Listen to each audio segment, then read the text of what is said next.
Hello everybody, welcome back to the new blog. कशा आहात तुम्ही सगळे? मी पण एकदम मजेत आहे. तर मी जस्ट मंदिरात जाऊन आली आहे आणि मग ब्लॉगची सुरुवात करते. तर एनिवेज मंगळवार उपवास असतो, मग दर मंगळवारी मी मंदिरात जातच असते. महादेवाचं मंदिर आहे. महादेवावर पाणी दूध वगैरे टाकणं असतं आपल्या जे रेग्युलर जाणं होत नसल्यामुळे मग वन डे असा आहे की मंगळवारी वगैरे जाते मी. आणि आता उपवास आहे म्हटल्यावर केळी आहे घरी, आलू बुखारा आहे उपवासाला, खजूर वगैरे आहे, चिक्की आहे. बघू आता लिक्विड वगैरे नाही, थोडंफार खात जाईल मी. बघू म्हटलं करूयात आता. तर मग आता दूध तापायला ठेवलं आहे. 1 लिटर दूध घेते दरवेळेला, तर दूध पिऊन ओके असतं जरा. पण मग आता काय होतंय ना, दुधाने आय थिंक कॉन्स्टिपेशनचा त्रास जास्त व्हायला लागलाय, मला असं वाटायला लागलं. कारण अपचन सारखं होते. अपचन मीन्स वॉट ना, असं प्रॉपर असं नाही का, साफ नाही होत पोट असं. आता असं वाटतंय दूध बंद करायला पाहिजे, कारण मी दुसरं काही घेत नाही, दूधच पिते आणि मग असा त्रास व्हायला लागलाय. बघू आता त्याला कॉल करून सांगते की अर्धा लिटर दे म्हणून. आणि आता दूध तापायला ठेवलं आहे. बघू थोडी कॉफी करून घेऊयात विदाऊट शुगरवाली, आणि मग बरं वाटेल जरा मला. त्याच्यानंतर मग आता 10 वाजले, स्पृहाला आणायला भरपूर वेळ आहे अजून, थोडा आराम करेन मी आज. चला तर मग गाईज भेटूयात थोड्या वेळाने.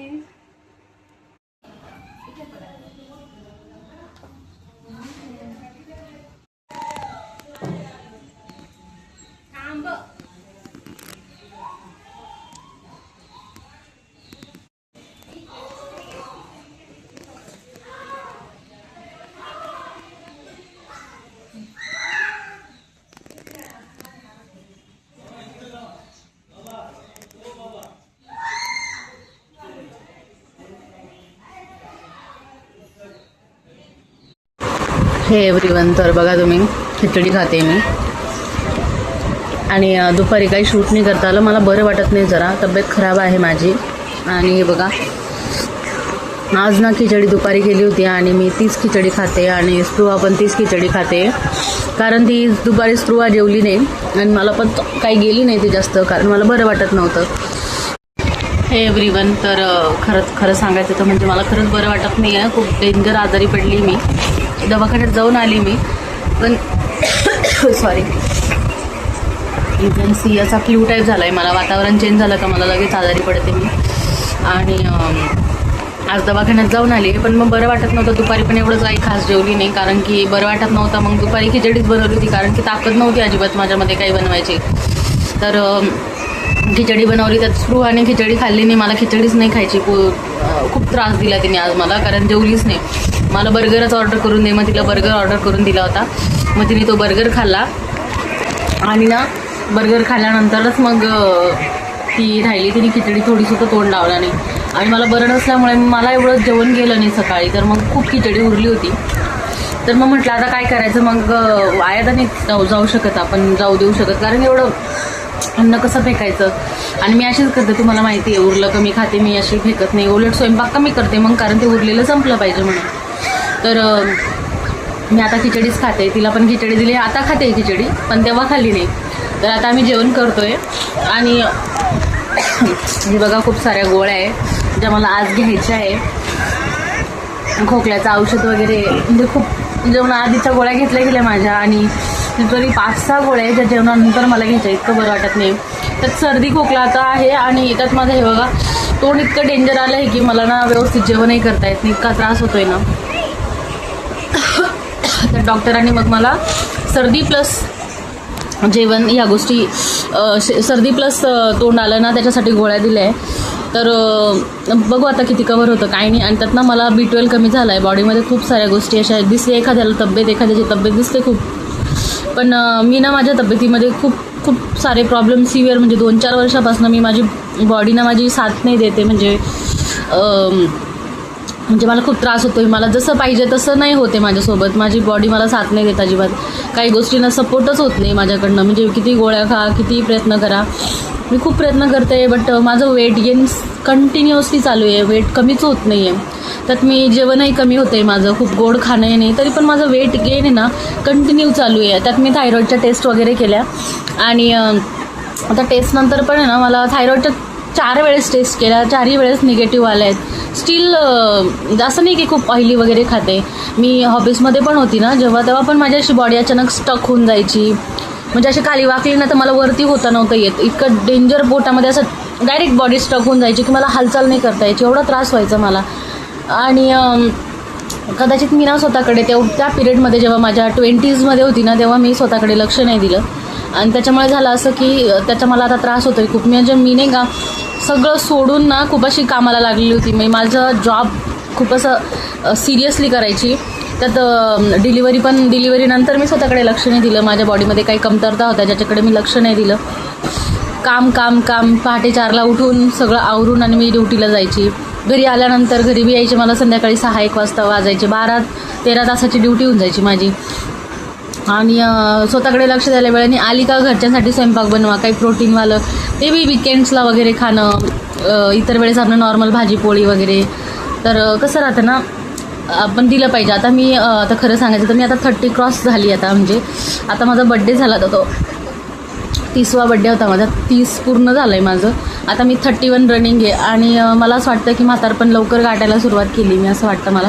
कारण मला म्हणजे मी ना खूप स्वतःला असं निग्लेक्ट केलं, स्वतःच्या बॉडीला खूप निग्लेक्ट केलं.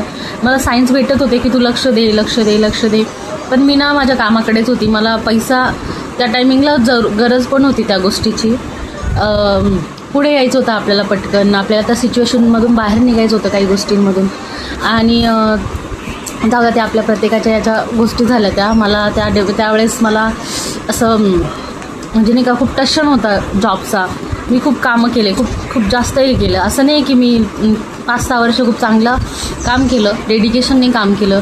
मी स्वतःकडे लक्ष नाही दिलं आणि त्याचं मला आता भोगावं लागतं. मला नाही वाटत की म्हातारपण, तर मला नाही वाटत मी म्हातारपण बघायला भेटते की नाही मला, कारण माझी बॉडी अजिबात साथ नाही देत. खूप त्रास होतो आहे मला आणि बऱ्याच गोष्टी कमी झाल्या आहे. मी व्यवस्थित खाते प्रॉपर, पण I don't know what. Me gym लावलेली होती, स्टील माझं ना वेट मला असं प्रॉपरली वाढतच चाललं. I don't know Y. म्हणजे असं नाही की लहानपणापासून मी खूप चबी होती, असं नाही की मी अशी खूप सडपातळच होती, मला बारीकच व्हायचं असं नाही. पण मग मला ना नॉर्मल वेटला यायचं आहे माझ्या, की जेणेकरून मला पुढचे त्रास संभव नाही होणार. खूप प्रयत्न करते मी. तर म्हणते आता तुम्हाला सांगते 5-6 महिने झाले मी साखर डायरेक्ट सोडून दिली, निग्लेक्ट केलं. Still I am not seeing any type of visible results in my body. मला काही रिझल्ट नाही दिसत आहे. जिम वगैरे लावली मी, 6 महिने जिमही केली. जिममध्ये मला 4-5 किलो वेट कमी जास्त बस एवढाच रिझल्ट दिसला. मला असं प्रॉपर दिसला नाही आहे. 6 मंथमध्ये आपल्याला रेग्युलर जर तुम्ही जिमला जाता तर तुम्हाला रिझल्ट दिसला पाहिजे. मला काहीच रिझल्ट दिसत नव्हता. स्टील मी जेवण पण खूप कमी केलेलं आहे. मला विकनेस येऊन जातो जेवण कमी केल्यानंतर. चक्कर यायला लागतं. Oh my God. प्रोटीनसाठी गोळ्या घ्याव्या लागतात, प्रोटीनच्या गोळ्या घ्याव्या लागतात. सगळे इश्यू होत आहे. आणि त्याच्यामुळे मला काय होतं आहे ना, सोशल मीडियात जे मी करते त्याच्याकडे जरा दुर्लक्ष होतं आहे. आणि मला नाही माहिती मी पुढे कंटिन्यू करू शकते की नाही ब्लॉग बनवणं. मला तब्येत साथ नाही देते माझी.